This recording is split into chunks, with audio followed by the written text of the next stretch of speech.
Good morning everyone. तो pollution की जो सीरीज चल रही थी हमारी, उसमें लास्ट पार्ट है soil pollution and solid waste. क्योंकि इनको दोनों को एक टॉपिक में इसलिए कर लिया हमने एक साथ, क्योंकि सॉलिड वेस्ट ही ज़्यादा रिस्पॉन्सिबल है सॉइल पोल्यूशन के लिए, है ना। तो सॉलिड वेस्ट के बहुत सारे टाइप्स हैं, जैसे कि हम देखते हैं प्लास्टिक उसमें से मेजर कंट्रीब्यूटर है ना। इसके अलावा आपका बायोमेडिकल वेस्ट, जो हॉस्पिटल से जितना कूड़ा कचरा डेली निकलता है ना। बायोमेडिकल वेस्ट का बड़ा कंट्रीब्यूशन कोविड टाइम में हमने देखा है ना। बहुत सारे पीपीई किट्स हो गए आपके, जो ग्लव्स पहनते थे आपके, है। तो ये सारे के सारे जितने भी हैं आपका मेडिकल वेस्ट जो है, बायोमेडिकल वेस्ट जिसको हम कहते हैं, वो भी क्या है, सॉलिड वेस्ट का बड़ा कंट्रीब्यूटर है। उसके अलावा आपका इलेक्ट्रॉनिक वेस्ट, आज के टाइम पर सबसे कम ज्यादा जो लोग बात करते हैं इलेक्ट्रॉनिक वेस्ट की बात करते हैं, बट ये डे बाय डे ग्रो कर रहा है। मतलब किसी अगर सॉलिड वेस्ट की हम बात करें तो सबसे ज्यादा ग्रोथ किस में है, दैट इज इलेक्ट्रॉनिक वेस्ट। और साइंटिफिक स्टडीज हैं कि 2030 तक 40% इसमें इंक्रीमेंट हो जाएगा एग्जिस्टिंग का। ऑलरेडी अपने पास अभी भी बहुत ज्यादा सॉलिड वेस्ट है, इलेक्ट्रॉनिक वेस्ट है, बट 2000 की जैसे जैसे टेक्नोलॉजी बढ़ेगी सब चीज, तो इलेक्ट्रॉनिक आइटम्स बढ़ रहे हैं, इलेक्ट्रॉनिक आइटम बढ़ रहे हैं। अब एक आदमी 3-3 फोन रख रहा है, और अब जो नया फोन आ जाता है तो पुराना फोन कहाँ चल जाता है, डंप हो जाता है, कबाड़े में चल जाता है।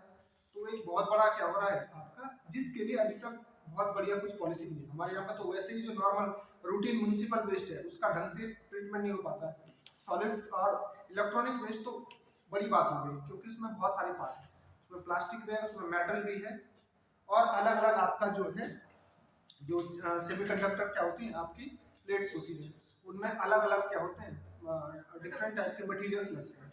वो एक क्या है, बड़ा प्रॉब्लम है इलेक्ट्रॉनिक वेस्ट को ट्रीटमेंट करने का। और इलेक्ट्रॉनिक वेस्ट का ट्रीटमेंट का बड़ा जो है मार्केट भी है दुनिया में, है ना।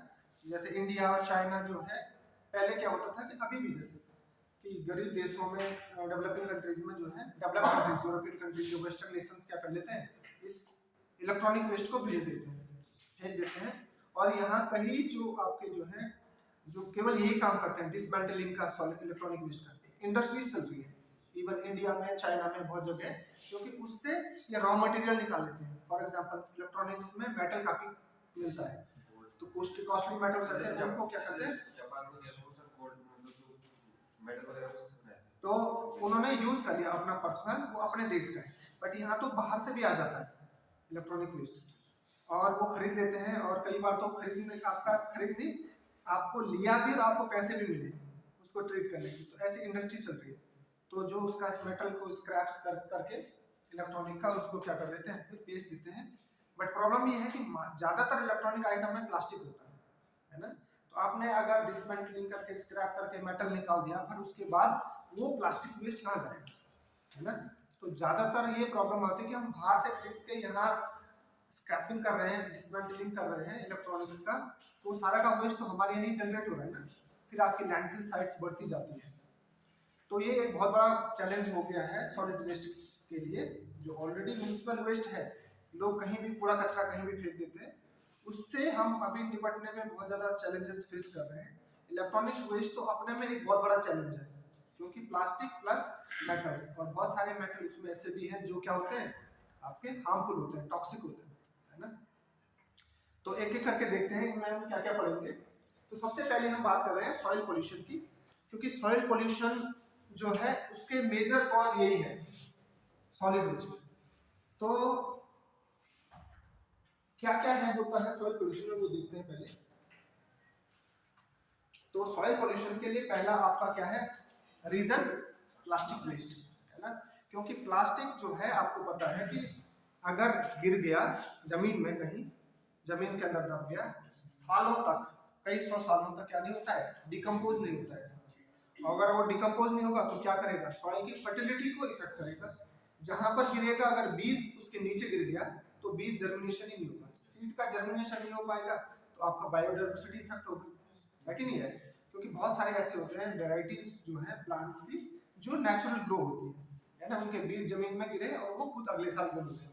और अब की बार उस पर्टिकुलर जगह पर माना प्लास्टिक आ गया और मिट्टी के नीचे प्लास्टिक दब गया, तो सीड का जर्मिनेशन रुक जाएगा, तो एक बड़ी प्रॉब्लम हो जाती है। दूसरा, इवन आप प्लास्टिक को बर्न भी कर दो, है ना, जला लेते हैं लोग कई बार, आपने जलाए भी वो कंप्लीट डिकम्पोजिशन नहीं होता इसका जलाने के बाद में।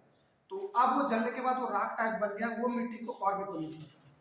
और दूसरा, उसके जो पार्टिकल्स होंगे जो वो आपका अब्जॉर्ब हो जाते हैं सॉइल में, सॉइल की फर्टिलिटी को भी खराब करेंगे, उसके साथ साथ जो जलाने पर धुआं उठा वो आपको क्या करेगा, पोल्यूशन करेगा। तो ये सब चीजें आपका क्या होती है, प्लास्टिक से रिलेटेड है, क्योंकि वो कंप्लीट 100% डिकम्पोजिशन में कई 100 साल उसमें लगते हैं। मैंने एक बार आपको एक फिगर दिखाया भी था, किस पर्टिकुलर प्लास्टिक को डिकम्पोज होने में कितना टाइम लगता है ना, 400-500 साल। फिशिंग नेट जो होती है बहुत टाइम लगाती है डिकम्पोज होने में, ऐसी प्लास्टिक बॉटल्स है ना, 100 साल से ऊपर लग जाता है उनको डिकम्पोज होने में। अब आप देखिएगा सॉइल पोल्यूशन है क्या है। सॉइल पोल्यूशन क्या है, कोई भी क्या है, addition of substances to the soil which adversely effect physical, chemical and biological properties of soil and reduces its productivity. तो मतलब कोई भी सब्सटेंस जिसकी वजह से सॉइल की फिजिकल टेक्सचर चेंज हो सकता है, प्लास्टिक की वजह से या किसी भी सॉलिड वेस्ट की वजह से, या केमिकल उसमें आपका चेंजेस आ सकते हैं, क्योंकि केमिकल चेंजेस क्या हो सकते हैं आपके सॉइल में, कि जो हमारा डिफरेंट टाइप के फर्टिलाइजर्स हैं, आपके नेचुरल जो न्यूट्रिएंट्स हैं सॉइल के, वो डिस्टर्बेंस हो जाएगा उनका जो नेचुरल प्रोसेस है। और दूसरा बायोकेमिकल, कि आपका माइक्रोब्स की ग्रोथ पे भी क्या करेगा, सॉइल माइक्रोब्स होते हैं उनकी ग्रोथ पे भी इफेक्ट होगा पॉल्यूशन की वजह से, किसी भी टाइप का पॉल्यूशन। अब आप बात करते हैं, it is buildup of persistent toxic compounds, chemicals, salts, radioactive materials, कुछ भी इतने टाइप, इस टाइप में से कोई भी चीजें हो सकती हैं जो soil power, for example oil spills जहाँ पे होती है ना, जिस एरिया में ऑयल स्पिल हो जाती है वहां पर कोई भी चीज उगना बहुत ही मुश्किल होता है, बट वो आपका वाटर पोल्यूशन को क्या करता है, कॉज करता है।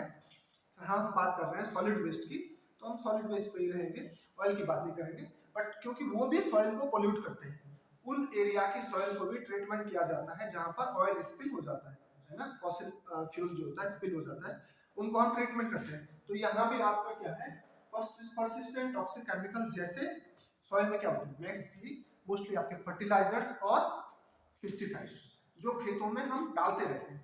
तो खेतों में डालते रहते हैं तो आपका जो है वो केमिकल्स क्या करेंगे, हार्मफुल इफेक्ट दिखाएंगे सॉइल माइक्रोब्स पे, है ना, मिट्टी में जितने भी माइक्रोब्स हैं वो क्या करेंगे, उसको प्रॉब्लम करेगा। या आपका हमारा जो फूड चेन में आ जाते हैं केमिकल्स, वो पोल्यूशन है। तो सॉइल पोल्यूशन तो कर ही रहे हैं, सॉइल पोल्यूशन के साथ उसके बहुत सारे डिफरेंट क्या हो जाते हैं और कॉन्सिक्वेंसेज या और इफेक्ट्स हो जाते हैं, फास्ट इफेक्ट। अब वो केमिकल्स बह के नदी में चल जाते हैं तो वाटर पोल्यूशन हो जाता है, सॉइल की फर्टिलिटी को खराब कर लिया तो सॉइल पोल्यूशन हो गया, है ना। तो बहुत सारे जो है आपके अलग अलग क्या है, सॉइल पोल्यूशन होने से बहुत सारे और पोल्यूशन लीड करते हैं। रेडियोएक्टिव मटेरियल नहीं पोल्यूट करेगा, रेडियोएक्टिव मतलब कहीं आपने डंप कर लिया, ये भी तो डंप करते हैं ना, मैं कल ही पढ़ा रहा था रेडियोएक्टिव पोल्यूशन। तो क्या करते हैं, डंपिंग साइट्स बनाते हैं ना, तो डंपिंग साइट्स आपने बना ली जिस एरिया में, आप देखो ये तो क्या होता है, इसमें हीटिंग बहुत होती है, कहीं अगर न्यूक्लियर ब्लास्ट होता है तो वहाँ सब कुछ जल जाता है, पता ना आपको, बहुत ही हाई टेम्परेचर। तो जहाँ भी मटेरियल गिरेगा उस एरिया को तो खराब करेगा ही ना, मिट्टी को जलाएगा, माइक्रोब्स को मारेगा, है ना, ऑटोमेटिकली। तो जो जहाँ भी ब्लास्ट हो जाता है कंप्लीट एरिया को ही सील कर लेते हैं, क्योंकि वो अल्टीमेटली सॉइल को पॉल्यूट करेंगे, वो पॉल्यूटेंट्स, और सॉइल के साथ साथ ग्राउंड वाटर को, उस एरिया का जो जितना भी जो है, इसलिए जिस एरिया में ब्लास्ट हो जाता है वहाँ की उगाई हुई सब्जियां और सब चीजें जो है बैन कर देते हैं बेचने के लिए, क्योंकि अल्टीमेटली क्या होगा, आपका मिट्टी में जाएगा, पेड़ पौधे अब्जॉर्ब करेंगे और आपका फूड चेन में आ जाएगा। एक बार फूड चेन में आ जाएगा तो फिर जो भी लोग खाएंगे उनको अलग अलग डिजीजेस होंगे। अब बात करते हैं सोर्सेस क्या है सॉइल पोल्यूशन के। तो सॉइल पोल्यूशन के बहुत टाइप के सोर्स हो सकते हैं, एग्रीकल्चर सोर्स होते हैं, जैसे कि अभी हम बात कर रहे थे, फर्टिलाइजर, पेस्टिसाइड्स हो सकते हैं, एटमॉस्फेरिक सोर्सेस हो सकते हैं। एटमॉस्फेरिक सोर्सेस क्या है, जैसे acid deposition, airborne pollutants. Acid deposition मतलब आपने एयर पोल्यूशन हुआ, एयर पोल्यूशन पर एसिड रेन बनी, एसिड रेन गिरी, वो पानी कहाँ आया, सॉइल में, सॉइल को भी पोल्यूट करेगा, एटमॉस्फेयर को भी पोल्यूट किया और सॉइल को भी पोल्यूट किया। तो एक पोल्यूशन दूसरे पोल्यूशन को हेल्प करता है बढ़ाने में, है ना। तो इसलिए कहीं पोल्यूशन होना मतलब आप जब भी एनवायरनमेंट में कुछ अनवांटेड चेंज आएगा वो पोल्यूशन है। और वो अनवांटेड चेन क्या होता है, किसी न किसी तरह से दूसरी चेन को लीड करता है ना। जैसे एसिड है, एसिड रेन तो अल्टीमेटली जिस एरिया में गिरता है वहाँ के पेड़ों के पत्ते गल जाते हैं, है ना, छोटी छोटी जो आपकी फसलें होती है वो खराब हो जाती है। तो ये क्या सब इफेक्ट्स हैं इसके। नेक्स्ट आता है सॉइल पोल्यूशन के रीजन इंडस्ट्रियल और अर्बन सोर्सेज, ये सबसे बड़ा है, ठीक है। इंडस्ट्रियल और अर्बन सोर्सेज, अर्बन मतलब आपका म्युनिसिपल वेस्ट का बहुत बड़ा, हर दिन जो है आपके ट्रकों जो है जाते हैं डंपिंग साइट्स में जाते हैं ना, बड़े शहरों में आपने देखा होगा, है ना। यहाँ इवन छोटी मोटी म्युनिसिपैलिटी में भी हर दिन कई ट्रक जो है वेस्ट निकल जाते हैं, तो वो कहीं डंप कर दिए जाते हैं।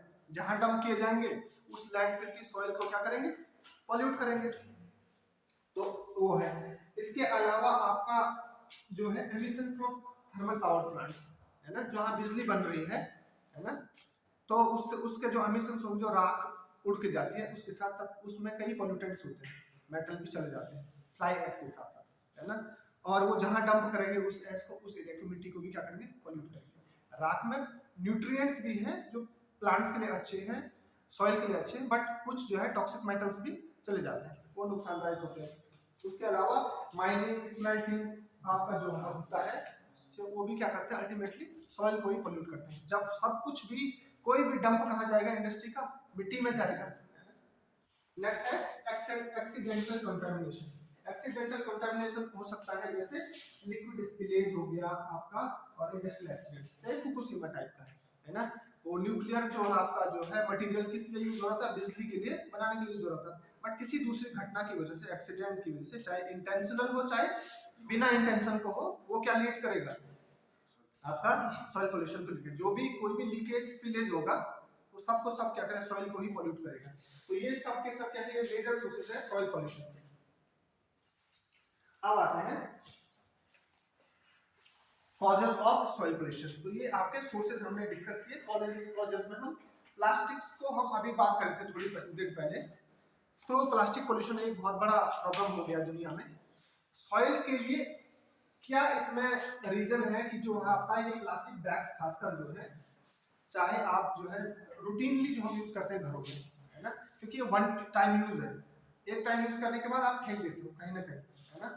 और आपने किसी एरिया में फेंक दिया, वहां आप क्या हो जाते हैं, खासकर जहां पर खाली जमीन दिखी वहां फेंक दिया। आप सोचेंगे कि खाली जमीन में जहां कुछ नहीं उग रहा है वहां हमने प्लास्टिक फेंक दिया, बट धीरे धीरे वो प्लास्टिक क्या होगा, जमा होता जाएगा ऊपर से, धीरे धीरे वेदरिंग की वजह से मिट्टी जम जाएगी, कुछ मिट्टी के नीचे चली गई। अब जो मिट्टी के नीचे चलेंगे सीड को जर्मिनेशन में इफेक्ट करेंगे, सॉइल एरेशन में प्रॉब्लम करेगा। सॉइल एरेशन में प्रॉब्लम करेगा तो फास्ट इफेक्ट क्या होगा, जो पानी है अंडरग्राउंड उसमें भी एयर की क्या हो जाएगा, बीओडी क्या हो जाएगा, बीओडी नहीं सर, डिसॉल्व ऑक्सीजन क्या हो जाएगा, कम हो जाएगा। तो बहुत सारे ये साइड इफेक्ट्स हैं जो हमको दिखते नहीं है, बट कॉज करेंगे प्लास्टिक के मिट्टी के नीचे डंप होने से, ठीक है जी। क्योंकि उसमें तो एयर पास नहीं होता है ना, पानी पास होता है ना एयर पास होती है ना, तो ग्राउंड वाटर लेवल को भी इफेक्ट करेगा।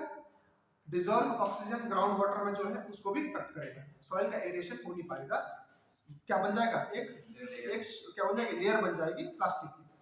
आगे बात करते हैं, जर्मिनेशन ऑफ सीड को रोकता है क्योंकि हवा नहीं जा पाएगी। आगे है burning of plastic garbage dump release highly toxic and poisonous gases, ये बड़ा प्रॉब्लम है। इसलिए कहा जाता है कि प्लास्टिक को क्या नहीं करना है, जलाना नहीं है, क्योंकि प्लास्टिक जलाने से क्या हो जाता है, बहुत सारे अलग अलग टाइप के हमको क्या गैसेस निकलती हैं, केमिकल्स बनते हैं, टॉक्सिक केमिकल्स। जैसे फॉर एग्जांपल पीवीसी है, पॉलीविनाइल क्लोराइड। एग्जिस्टिंग प्लास्टिक का जो हाउस होल्ड है उसमें 25% से ज्यादा कंट्रीब्यूशन पीवीसी का होता है, पॉलीविनाइल क्लोराइड। चाहे पाइप्स लगाओ, चाहे जो भी जितने भी प्लास्टिक आइटम्स होते हैं, ठीक है जी, सब के सब पीवीसी के बने होते हैं। और पॉलीविनाइल क्लोराइड में क्लोराइड, क्लोरीन गैस जो है आप जलाते हो जब, तो क्लोरीन गैस रिलीज हो जाती है, तो क्या करेगा, आपका एटमॉस्फेयर के लिए आपका टॉक्सिक होती है। आगे और चीज क्या है, poisonous gas, carbon monoxide, carbon dioxide, ये तो निकलती है। इसके अलावा phosphine, dioxin and other chlorinated compounds. तो क्लोरीनेटेड कंपाउंड तो मैं अभी बता रहा था, जैसे पीवीसी से बहुत सारे अलग अलग क्लोरीनेटेड कंपाउंड बनने पॉसिबल होते हैं। बहुत सारे जितने भी प्लास्टिक्स हैं उनमें अलग अलग टाइप की फंक्शनलिटी होती है। जैसे हम पॉलीथीन के हैं तो वो तो नॉर्मल हाइड्रोकार्बन है, बट अगर हम और प्लास्टिक्स की बात करते हैं, किसी में आपका एसिड फंक्शनलिटी होती है, किसी में अल्कोहल फंक्शनलिटी, किसी में ईस्टर फंक्शनलिटी होती है, और जैसे किसी में क्लोरीन से हाइड्रोकार्बन से आपका हेलोजेंस, ब्रोमीन, क्लोरीन, ये जहाँ पर हेलोजिनेटेड हाइड्रो आपके जो है मटेरियल्स होते हैं उनसे बहुत ज़्यादा प्रॉब्लम होती है आपका सॉइल को या एटमॉस्फेयर को। Toxic solid residue left after burning remains in the soil and the harmful gases enter soil through the chemical cycles. Obviously है, आप जलाएंगे, जलाने के बाद आपको लगेगा कि भाई ये तो अपराध बन गया, मिट्टी बन गई, जैसे नॉर्मल लकड़ी को जलाने के बाद बचती है, बट वो तो ऑर्गेनिक मैटर है, कंप्लीट डिकम्पोजिशन उसका हो जाता है।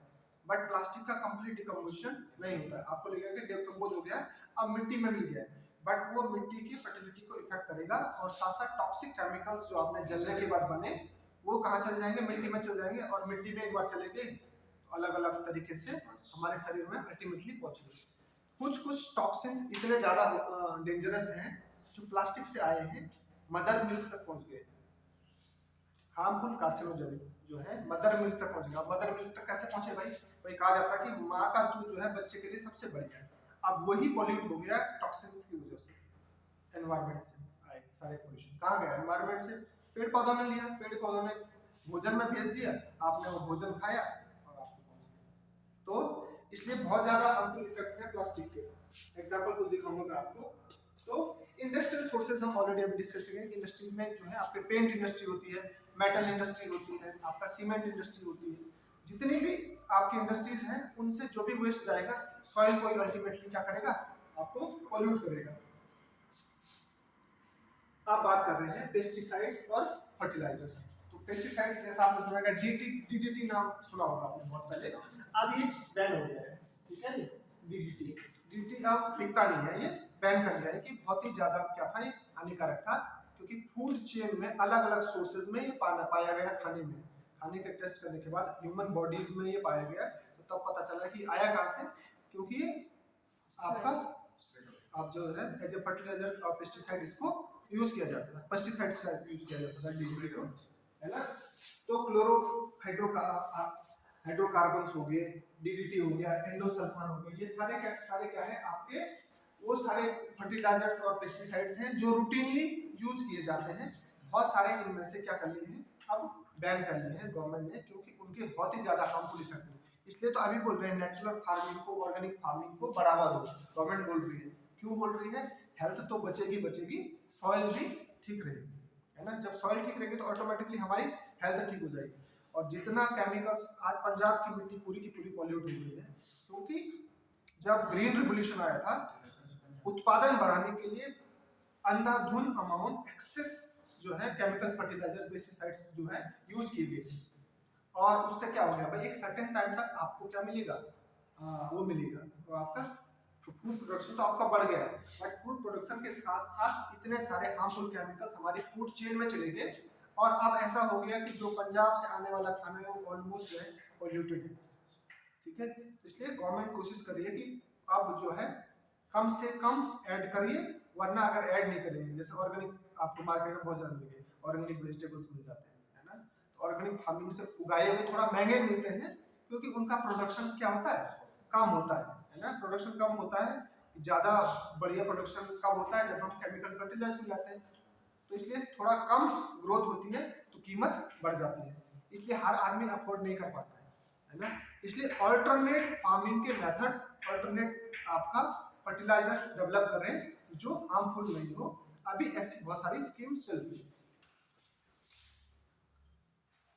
अब बात करते हैं सॉलिड वेस्ट की, हम बात करते हैं तो सॉलिड वेस्ट में जो है आपके बहुत सारे टाइप का गया, पेपर इंडस्ट्री के वेस्ट हो गए, म्युनिसिपल का वेस्ट हो गया, आपका जो है इंडस्ट्री का वेस्ट हो गया, हर एक चीज आपके जितने भी जो है कूड़ा कचरा पैदा करने वाली इंडस्ट्री है, चाहे प्लास्टिक इंडस्ट्री हो, ये सब के सब क्या है आपका सॉलिड वेस्ट जनरेट करने के लिए। अब बात करते हैं सबसे इंपॉर्टेंट चीजें हैं, एक होता है लैंडफिल, दूसरा होता है सैनिटरी लैंडफिल। ये आप लोगों को समझना है। सबसे पहले तो लैंडफिल्स क्या होते हैं, और फिर बात करेंगे सैनिटरी लैंडफिल्स।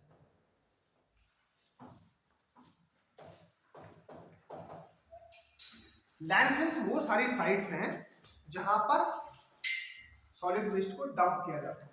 जैसे म्युनिसिपैलिटी ने आपके घरों से कचरा उठा के ले गए एक जगह कहीं डंप कर देते हैं, डंपिंग साइट्स बनी रहती है ना, उन डंपिंग साइट्स को हम क्या बोलते हैं, लैंडफिल्स बोलते हैं।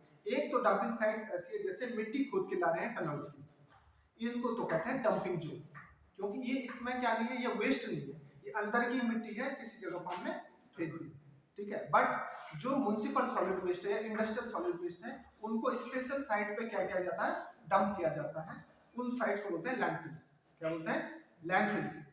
तो लैंडफिल्स जो है एक डेजिग्नेटेड प्लेस है जहां पर पूरे कचरे को पिचका के दबा के क्या करते हैं, डंप कर देते हैं, रख देते हैं कि बहुत ज्यादा जगह नहीं घिरे। रूटीन लैंडफिल्स तो ऐसे होते हैं, गड्ढा खोद दिया, गड्ढे में आपने डाल दिया बिना किसी और चीज के करे हुए। बट सैनिटरी लैंडफिल्स क्या होती हैं, जैसे कि आपने नाम है सैनिटरी, आप अगर सैनिटरी पैड की बात करो, सैनिटरी पैड क्या करता है, to prevent leakage of blood, रहता है सैनिटरी पैड इसलिए यूज करते हैं। तो वही सेम पैरामीटर आप यहाँ भी हो कि जो हमने कूड़ा कचरा किसी गड्ढे में फेंका, वो सड़ गल के लीच होके जमीन में मिट्टी के अंदर न चल जाए ग्राउंड वाटर, इसलिए वैसे लैंडफिल जिनको आपने एक कवर चढ़ा दिया अंदर से जो इम्परमिएबल है, जहां से लैंडफिल का कचरा कूड़ा लीक करके सॉइल में न जाए, ग्राउंड वाटर में न जाए, वो उस टाइप के लैंडफिल्स को बोलते हैं सैनिटरी लैंडफिल्स। ठीक है जी, समझ आया।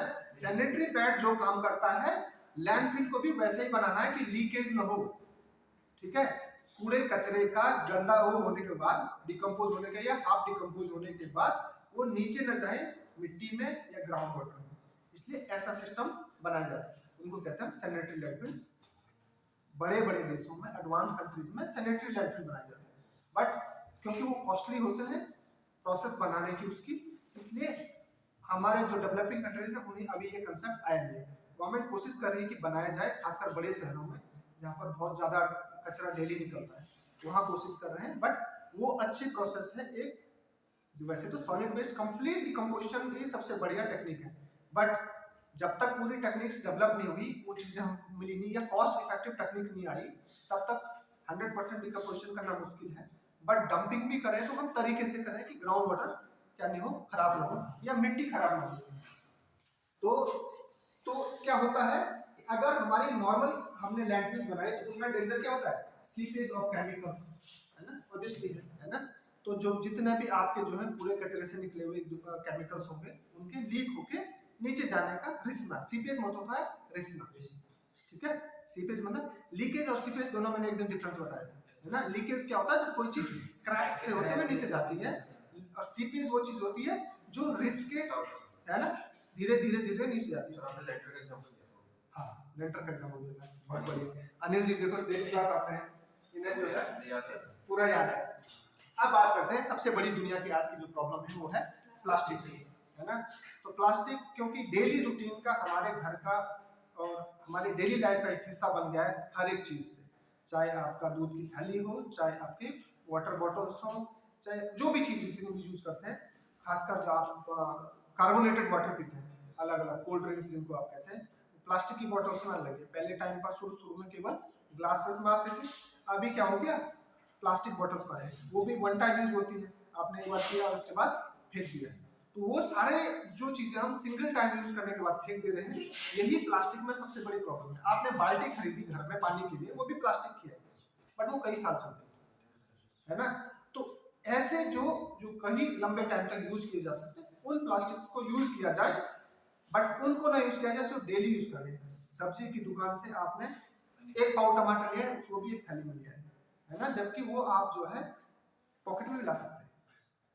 जरूरत क्या है ना, बगल की दुकान पे तो सब्जी के लिए जाते हैं, ऐसे तो नहीं हम 4 किलोमीटर दूर सब्जी के लिए जाते हैं, है ना। है ऐसे भी कई जो है एक रुपया कम मिल रहा, 4 किलोमीटर पैदल जाके ले आएंगे, है ना, होता है ना। तो बट जनरली आम लोग नहीं जाते हैं, हर कोई। तो 1 रुपया सस्ते के लिए दूर जाना तो तब थैली भी लाना पड़ेगा, बट अगर आप नजदीक है, घर के पास में ही है, अपना ही एक कटोरा लेके चल जाओ, है ना। ज्यादा सामान है तो खा ले, पर एक पाव के लिए आप एक थैला वेस्ट कर रहे हो, एनवायरनमेंट को पोल्यूट कर रहे हो, तो इसलिए वो चीजें नहीं ना हो। कुछ चीजें जरूरत हो गई है, जैसे मिल्क ट्रांसपोर्ट की मजबूरी हो गई है, इसको कैसे कम किया जाए। एक तरीका मुझे लगता है कि अगर हम उसका फायदा घाटा ना देखें, आधा लीटर की पैकेट ना बना के, अगर एक बड़ा 5-10 लीटर का बनाए, दुकानदार के पास आ गया, अब दुकानदार थोड़ा मेहनत करे, फाड़ के अपना जो है दे दे कस्टमर्स को, बेचे, जैसे नॉर्मल डेयरी वाले बेचते हैं मिल्क बैग आपका जो है ना। तो यह कुछ कागज के बैग्स बनाए जाए और जो डिस्ट्रीब्यूशन है वो कागज के बैग्स में किया जाए, ठीक है जी। ऐसे पॉसिबिलिटीज है ना। मैं जो दूध पीता था इजराइल में जो लेता था, वो प्लास्टिक के ना होके किसके हैं, कागज के, मोटे गत्ते वाला कागज, तो जो है बायोडिग्रेडेबल होते हैं, उसकी उनका जो उनसे क्या हुआ, कोई पोल्यूशन नहीं होता। अब जो थैलियां हैं, वो थैली आप यूज करने के बाद क्या कर देते हो, फेंक देते हो, ऑब्वियसली उसका कोई यूज नहीं है। इवन जो कैरी बैग आया है प्लास्टिक का, उसको भी आप 2-4 बार यूज कर सकते हैं, बट जो मिल्क का है खासकर, या कुरकुरे का पैकेट है, खाया और फेंका, वो किसी काम का नहीं है। बल्कि नमक देख के गायें जो है उसको खा जाती है, वो सोचती हैं कि खाने का चीज है और उनको अलग प्रॉब्लम होती है, वो अदर कॉन्सिक्वेंसेस बहुत सारे हैं। बट खासकर जितना भी सिंगल यूज की चीजें हैं, आपके कैंडीज, टॉफी के रैपर्स, चॉकलेट के रैपर्स, दूध का पैकेट का जो कवर है, ये सारे के सारे सबसे ज्यादा लीडिंग कॉज है ना। तो कोशिश करिए कि आप कम यूज करें तो ऑटोमेटिकली बूंद बूंद से घट भरे, है ना।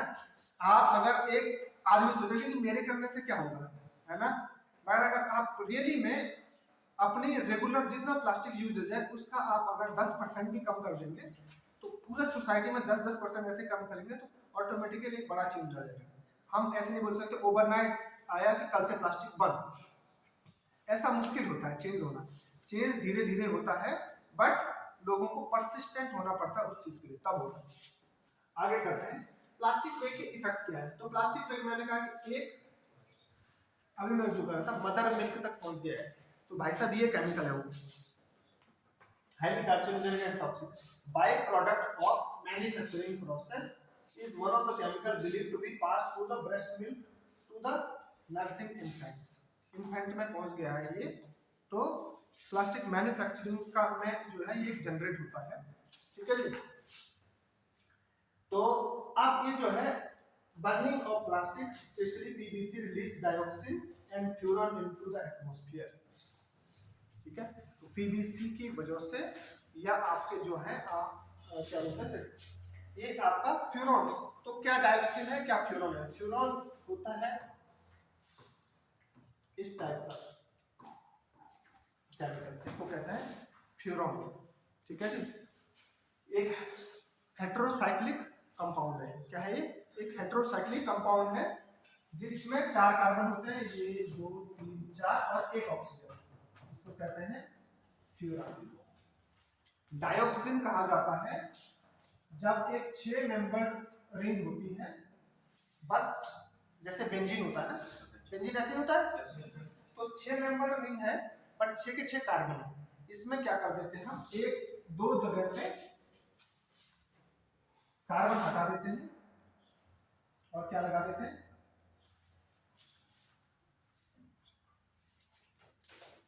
ऑक्सीजन। ये हो गया आपका, ठीक है। इस टाइप के मॉलिक्यूल को कहते हैं डाइऑक्सिन, इस टाइप के, ठीक है, इस टाइप के मॉलिक्यूल्स को बोलते हैं। मतलब इसमें इस साइड कुछ और हो सकता है, इस साइड कुछ और हो सकता है ना, अलग अलग लंबा मॉलिक्यूल होता है, बट ऐसी जिसमें मॉइटी रहेगी उसको कहते हैं हम डाइऑक्सिन। ये है डाइऑक्सिन, जो अलग अलग जो टाइप के डाइऑक्सिन जो है बर्निंग के बाद या प्लास्टिक मैन्युफैक्चरिंग में बनते हैं। तो ये नॉर्मल आपका है डाइऑक्सिन, ये कार्बन है जो काले काले दिख रहे हैं, ये आपका ऑक्सीजन है, ये फ्यूरॉन है जो अभी मैंने बनाया था, 4 कार्बन और एक ऑक्सीजन। तो ये तो है इनके बेसिक स्ट्रक्चर, क्या है बेसिक स्ट्रक्चर। इस पे अब जैसे ये समझ लिया कि पेड़ की मेन शाखा और बाकी उस पर टहनी है, तो ये आपका जो मेन है डाइऑक्सिन का, और ये इधर उधर क्या है शाखाएं, ऐसे ये फ्यूरॉन है, इस पे इधर उधर शाखाएं लगी हुई है, ये फ्यूरॉन है, इस पे इधर उधर शाखाएं लगी हुई है। इनके नाम है, ये नाम जो है आपको स्ट्रक्चर नहीं याद रखने हैं, नाम आप याद रखते हैं, नाम ज्यादा मुश्किल नहीं है। PCDB, PCDB, PCDB क्या है, पॉलीक्लोरिनेटेड डाइबेंजोपेराडाइऑक्सी। इतना लंबा आपको याद नहीं रखना नाम, आपको केवल क्या है पीसीडीडी याद रखना या टीसीडीडी। ऐसे ही नाम इनको इंडस्ट्री में बोला जाता है, पूरा नाम नहीं बोलते हैं क्योंकि पूरा नाम वही जानेगा जिसने केमिस्ट्री पढ़ी हो, जिसने आईयूपीएसी नेम्स जाने हो। कॉमन नेम हर कोई ले सकता है। तो T for टेट्राक्लोरो, 1 chlorine 2 chlorine 3 chlorine 4 chlorine, ठीक है जी। ऐसे ही ये है आपका डाइबेंजोफ्यूरॉन। फ्यूरॉन पे 2 बेंजीन रिंग लगा लिया तो क्या हो गया डाइबेंजोफ्यूरॉन, और यहाँ हो गए टेट्राक्लोरो डाइबेंजोफ्यूरॉन।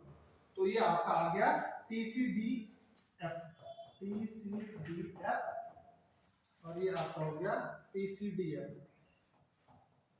ये सारे के सारे क्या हैं भाई साहब, ये डायोक्सिन और फ्यूरॉन के वो कंपाउंड हैं जो हाईली टॉक्सिक हैं एनवायरनमेंट के लिए, ठीक है, इंसानों के लिए क्या है हाईली टॉक्सिक है। कैसे बनते हैं, या तो बर्निंग से या तो इंडस्ट्रियल मैन्युफैक्चरिंग में, ठीक है। तो बर्निंग का वेस्ट भी ये क्रिएट करेगा टॉक्सिन्स, और दूसरा भी क्या करेगा। अब बात करते हैं क्यों प्रॉब्लम है ना। उसका कारण क्या है, इनका नेचर है परसिस्टेंट ऑर्गेनिक केमिकल्स। ये भी एक शब्द आता है, क्या होते हैं परसिस्टेंट ऑर्गेनिक पॉल्यूटेंट्स। ये बात करते हैं परसिस्टेंट ऑर्गेनिक पॉल्यूटेंट्स, वो सारे पॉल्यूटेंट्स जो एटमॉस्फेयर में या आपके नेचर में बनने के बाद काफी लंबे समय तक रहते हैं। जैसे प्लास्टिक है ना, सॉलिड वेस्ट, वो बहुत टाइम तक डिकम्पोज नहीं हो सकता है। ऐसे ये परसिस्टेंट ऑर्गेनिक केमिकल्स भी होते हैं। ये पॉल्यूटेंट्स वो पॉल्यूटेंट्स हैं जो एक बार बन गए तो बहुत टाइम तक क्या रहते हैं स्टेबल कंडीशन में रहते हैं। नॉर्मली क्या होता है कि ये नेचर होता है ऑर्गेनिक मॉलिक्यूल का, वो समय के साथ साथ ऑक्सीडेशन आपका रिडक्शन इन डिफरेंट रिएक्शन से ये डिकम्पोज हो जाते हैं, है ना, खत्म हो जाते हैं। बट ये लंबे टाइम तक रहते हैं, इसलिए इनका नाम क्या दिया है परसिस्टेंट ऑर्गेनिक पॉल्यूटेंट्स नाम दिया है। ये दुनिया में एक बहुत बड़ी प्रॉब्लम बन गए हैं, और जो हम अभी डाइऑक्सिन की बात कर रहे थे वो इनका ही भाई है, परसिस्टेंट ऑर्गेनिक पॉल्यूटेंट्स का, लंबे टाइम तक रहते हैं। ये आपके सारे नाम जो हम अभी तक दिए थे PCDD, PCDF, PCD, हेक्साक्लोरोबेंजीन, ये सारे के सारे क्या हैं आपके परसिस्टेंट ऑर्गेनिक केमिकल्स हैं। ये आपका PBDE हो गया, ठीक है। यहाँ आपको देखोगे एल्ड्रिन, DDT, आपके जो हेप्टाक्लो, ये सारे के सारे केमिकल्स जो हैं आपके परसिस्टेंट ऑर्गेनिक केमिकल्स की क्या है कैटेगरी में। इसलिए DDT का बैन किया गया क्योंकि वो खत्म नहीं होता था। क्या नहीं होता था, खत्म ही नहीं होता था सॉइल में, और आपका सॉइल के थ्रू जो है खत्म नहीं होगा तो पेड़ों पे पौधों ने उसको अब्जॉर्ब कर लिया और आपके खाने में चला गया, है ना। तो इसलिए उसको बैन करना पड़ा, इंडोसल्फान को बैन कर लिया गवर्नमेंट ने। तो इनमें से कुछ जो है जो एग्जाम्स में आते हैं उनके बारे में हम थोड़ा सा बात करेंगे। ये है कुछ लिस्टेड है। एक है आपका एल्ड्रिन। एल्ड्रिन आपने सुना होगा, इंसेक्टिसाइड के रूप में यूज किया जाता है ना, फसलों में खेती जो करते हैं उन्होंने सुना होगा। हिल्स में कम है क्योंकि खेती कम है, इसलिए केमिकल्स का बहुत ज्यादा यूज नहीं होता है। यहाँ यूज केवल क्या चीज करते हैं लोग, थोड़ा बहुत यूरिया और थोड़ा बहुत DAP, ये दो ही जो चीजें हैं ज्यादातर यूज की जाती हैं पहाड़ों में, खेतों में, है ना। बरसात की जो फसलें होती है उसमें यूरिया यूज किया जाता है, और जो विंटर वाली होती है उनमें डायमोनियम फॉस्फेट। ये दो ही मैंने ज्यादातर लोगों को यूज करते हुए देखा है। बट आपका प्लेन्स में जिनका एग्रीकल्चर ही जो है आप क्या है जीविका का साधन है, तो वो लोग जो है इनकी ज्यादा प्रोडक्शन होती है, तो वो डिफरेंट टाइप के agriculture chemicals, pesticides, fertilisers use करते हैं। उसमें से एल्ड्रिन को काफी यूज किया जाता है। हेप्टाक्लोर जो है आपका ये टर्मेटिसाइड, दीपक को मारने के लिए, दीपक को मारने के लिए। कोई दीपक तो नहीं है आज आया नहीं है भाई साहब, सही हो गया है ना, गुस्सा हो जाता हो। दूसरा भी नहीं आया, दो थे, चंद्रवाल तो खर गया है ना, दूसरा भी नहीं आया, बताओ। चले तो नहीं गए वो पटवारी का एग्जाम देने, उनको बता दो भाई कैंसिल होने वाला है, ठीक है। तो ये टर्माइट को, दीपक को नहीं, दीमक को मारने के लिए। देखो ये होता है अर्थ का अनर्थ। एक शब्द चेंज हुआ, और अगर मैं नेता होता तो विपक्ष वालों ने अब तक क्लिप निकाल के वायरल वायरल कर दिया था। ये तो भाई साहब दीपक के पीछे पड़े हुए हैं। हमने इनका वीडियो देखा, इन्होंने लाइव वीडियो में कहा है कि जो है हेप्टाक्लोर जो है केमिकल का यूज करेंगे दीपक को मारने के लिए। ठीक है जी, ओके। अगला है हेक्साक्लोरोबेंजीन। ये आपका जो है chemical intermediate and solvent for pesticides. ठीक है, इसको यूज किया जाता है। हेक्साक्लोरोबेंजीन ऐसा होता है,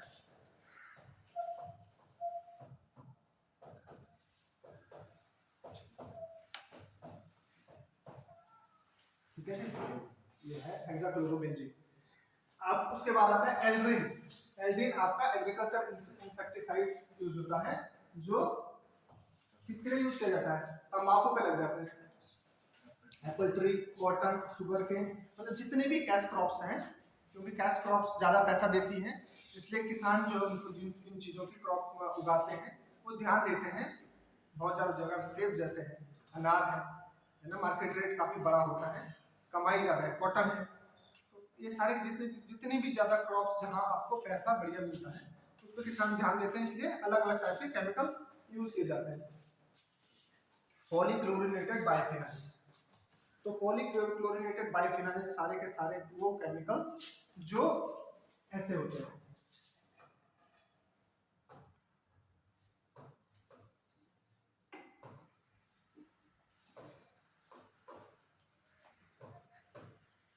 एक्स लगा लो इसको। तो एक्स अगर Cl है तो ये हो गया पॉलीक्लोरिनेटेड बाइफिनाइल्स, और एक्स अगर Br है तो है पॉलीब्रोमिनेटेड बाइफिनाइल्स। ठीक है जी, पॉलीक्लोरिनेटेड। और यह कहे अगर नॉर्मल कंबाइंड नाम लेना है, पॉलीहेलोजिनेटेड बाइफिनाइल्स का पॉलीहेलोजिनेटेड बाइफिनाइल्स। ये भी प्लास्टिक मैन्युफैक्चरिंग में बहुत ज्यादा यूज किया जाता है। ठीक है जी, बहुत सारे प्लास्टिक बनाने में इसको यूज किया जाता है। ओके, अब लास्ट है डीडीटी। तो DDT is best known for chlorine containing pesticides used in 1940s and 1950। क्योंकि तब बाद उसके बाद इसके हार्मफुल इफेक्ट्स का पता चल गया है और इंडिया में भी ये अब बैन है, अब ये नहीं यूज किया जाता है। ठीक है जी, ये अलग अलग टाइप के क्या है आपके केमिकल्स हैं, और जो क्या नहीं होते हैं, जल्दी खत्म नहीं होते हैं, सॉइल में बहुत टाइम तक रहते हैं, इसलिए उनको परसिस्टेंट ऑर्गेनिक पॉल्यूटेंट की श्रेणी में रखा जाता है। लैंडफिल्स की मैं ऑलरेडी बात कर चुका हूँ कि लैंडफिल्स वो सारी जगह हैं जहां पर आप किसी चीज को डंप करते हो। अगर लैंडफिल नॉर्मली बना हुआ गड्ढा खोद के आपने उसमें डाल दिया तो वो रूटीन लैंडफिल है। तो अगर रूटीन लैंडफिल का प्रॉब्लम क्या होता है कि इसमें क्या करते हो, गार्बेज डंप किया एंड फिर is covered with soil every day. आपने पूरा कचरा डाला और ऊपर से मिट्टी डाल दी, क्या करने के लिए? Prevent the breeding of flies and rat. होता है ना, कचरा ऐसे खुला फैला हुआ है तो मक्खियां भिनभिना जाती है ना, या चूहे, उसमें रैट की पॉपुलेशन बढ़ जाती है, क्योंकि चूहों को कुतरना होता है ना कुछ न कुछ, उनको भूख हो ना हो। हमें घरों में क्या लगता है कि चूहे जो है खाना खाने के लिए करते हैं, खाने के लिए नहीं करते हैं, खाने से उनको जो है अपने जो है इंसीजर्स जो है घिसने होते हैं, इसलिए उनको काटना होता है कुछ भी। तो हर बार वो खाने के लिए नहीं आते हैं, कभी कभी खाली नुकसान के लिए आते हैं चूहे, है ना। ओके, तो लैंडफिल से ज्यादा जो है वो है आपका सैनिटरी लैंडफिल। तो सैनिटरी लैंडफिल मैंने अभी थोड़ी देर पहले कहा कि वो लैंडफिल्स जिसमें सीपेज को रोकने के लिए स्पेशल मेजर्स लिए जाते हैं, बनाया जाता है तरीके से। अब वो कैसे तरीके से बनाए जाते हैं वो दिखाऊंगा मैं। ये है भाई साहब आपका सैनिटरी लैंडफिल बनाने का तरीका। सैनिटरी लैंडफिल कैसे बनाना है, इसमें ध्यान रखा जाता है कि जो लैंडफिल जो आपका है वो ग्राउंड वाटर से 6 मीटर ऊपर होगा। कितना? 6 मीटर ऊपर कम से कम ग्राउंड वाटर टेबल जो है। क्योंकि देखिए आप मिट्टी है, किसी जगह पे आपने देखा होगा कि जब भी पंपिंग की जाती है, जैसे नॉर्मल घरों में लगाते हैं, शहरों में लोग क्या बोलते हैं उसे, हैंडपंप। हाँ, हैंडपंप कहते हैं, बोरिंग कहते हैं। तो कहीं पर जल्दी पानी आ जाता है और कहीं काफी गहरे रहता है। तो सबसे पहले तो ये देखना होता है कि कहाँ का वाटर लेवल कितना है। वाटर लेवल से 6 मीटर ऊपर आपको लैंडफिल रखना है। अगर वाटर लेवल किसी को बहुत ऊपर है कहीं पर, आपका 10-15 फीट में पानी आ गया, तो उस एरिया में लैंडफिल नहीं बनाएंगे। ठीक है, लैंडफिल केवल वहां बनाई जाएंगी जहां पर वाटर टेबल नीचे हो, और उस वाटर टेबल में भी यूएस में क्या ये प्रोविजन है, इंडिया में अभी कोई ऐसा प्रोविजन मैंने पढ़ा नहीं। तो 6 मीटर ऊपर आपने रखना है लैंडफिल साइट को। अब देखो क्या क्या करना है इसमें, आपने बना दिया जोन बना दिया, ठीक है, लैंडफिल का। यहाँ आपने ग्रेनेडर मटेरियल लगा दिया, मतलब मिट्टी रेत इस टाइप का डाल दिया। ग्रेवल आपका जो है जो मोटा मोटा सैंड होता है वो हो गया। उसके नीचे आपने एक परमिएबल मेम्ब्रेन, इम्परमिएबल मेम्ब्रेन बना दिया, जैसे प्लास्टिक टाइप का समझ लीजिए आप, जिससे भी कोई भी चीज सीपेज होके नीचे नहीं जाएगी। क्या नहीं जाएगी? कोई भी चीज नीचे नहीं जाएगी। ये नीचे आपका ग्राउंड, आपका वाटर लेवल है, तो ग्राउंड वाटर लेवल में यहाँ से रिस्क के कोई चीज नहीं चली जाए, इसलिए यहाँ आपने ब्लॉकिंग लगा दी। ठीक है, कोई ऐसा मटेरियल जैसे क्ले मटेरियल होता है, क्ले में नहीं जाता है नीचे, या आपने प्लास्टिक का कोई लगा दिया लेयर, जिससे कोई भी चीज रिस्क जो है पानी से नीचे नहीं जाएगी। एक चीज होता है, तो जो ग्रेवल लेयर है ना, फिर यहाँ पर क्योंकि इसके नीचे आपने कौन सी लगा ली, इम्परमिएबल। इम्परमिएबल का मतलब है जिससे कोई चीज पार नहीं जा सकता, वो लेयर लगा ली, तो जो भी यहाँ से रिस्क के नीचे चीजें आएंगी वो यहाँ जमा हो जाएंगी। ठीक है जी, यहाँ जमा हो जाएगी, तो उसको हम पाइप से सक्शन करके उस लीचेज का ट्रीटमेंट कर लेते हैं अलग से। ठीक है, ये ट्रीटमेंट जरूरी है, वरना यहाँ भर जाएगा, तो टाइम टाइम पर उसको साइड में ट्रीटमेंट कर दिया जाता है, क्योंकि पूरा इतने को ट्रीटमेंट करने से बढ़िया है कि जो उसमें से टॉक्सिक निकला है उसको ट्रीट कर लो। ठीक है, काम कम हो जाता है। दूसरा, यहाँ एक मीथेन गैस रिकवरी के लिए वो भी लगाया जाता है, ऐसे जहाँ से गैस बाहर आए, क्योंकि होता है ना, जो जहाँ आपका कोई भी चीज सड़ेगी गलेगी तो उसमें क्या होगा, गैस बनेगी, तो गैस, उस गैस को रिलीज करने के लिए मीथेन गैस रिकवरी सिस्टम बनाया जाता है, और ये methane gas recovery system industrial purposes के लिए यूज किया जाता है, क्योंकि अगर हम मीथेन बाहर भेजेंगे तो क्या काम करेगा, पॉल्यूशन करेगा ना। मीथेन क्या है, कौन सी गैस है, ग्रीन हाउस गैस है ना, है ना, तो वो क्या करेगा, आपको एटमॉस्फेयर का इश्यू करेगा, इसलिए जो मीथेन निकल रही है उसको भी यूज कर लेते हैं किसी और पर्पस के लिए। आगे आप देख रहे हो कि ये ग्राउंड वाटर वॉल एक बगल पे बनाया हुआ है, तो मैंने कहा था ये किस लिए बनाया जा रहा है, वाटर लेवल देखने के लिए पहले, कि ये जब बनाया आपने उससे पहले ये काम किया कि वाटर लेवल कहाँ है, अब पता चल गया वाटर लेवल यहाँ है, तो उससे 6 मीटर छोड़ के ऊपर बनाए जाएंगे सारी चीजें। ठीक है, तो ये देखना जरूरी होता है। तो दो चीजें इसमें करनी है, एक तो आप पहले तो ग्राउंड वाटर लेवल देखना है, फिर दूसरा आपको उससे 6 मीटर ऊपर बनाना है, अलग अलग लेयर बनानी है। उस लेयर जो आपने बनी, जहां आपका क्या जा रहा है, रिस्क के पानी नीचे गया है जहां पर तक, वहां से उसको लेके पंप से सक्शन करके ट्रीटमेंट करना है। ये होते हैं आपका प्रॉपर लैंडफिल, जिनको हम सैनिटरी लैंडफिल कहते हैं, इसलिए क्योंकि इतना करने में बहुत पैसा लगता है। एक शहर में आपको ऐसे बड़े शहर में कई बनाने पड़ेंगे, और दूसरा पूरे देश में लाखों बनाने पड़ेंगे। इसलिए जो है डेवलपिंग कंट्रीज में, क्योंकि ये कॉस्ट इफेक्टिव नहीं है टेक्निक, इसलिए इस जाएंगे, कल के दिन जाना ही पड़ेगा, जो आजकल इश्यू हो रहा है। बट लैंडफिल साइट का भी तो प्रॉब्लम है ना, जगह लिमिटेड है, और दिल्ली बॉम्बे जैसे शहरों में एक लैंडफिल नहीं, कई ऐसी लैंडफिल बनानी पड़ेगी, क्योंकि इतना ज़्यादा कचरा क्या है हर दिन निकलता है। तो ये ऐसे टेक्निक जो है सस्टेनेबल है उन जगहों के लिए जहां पर पॉपुलेशन लिमिटेड है, और जहां पर बहुत ही वास्ट पॉपुलेशन है वहां मुश्किल है लैंडफिल्स का भी काम, इससे काम चलेगा। दैट्स ऑल, इतना ही है।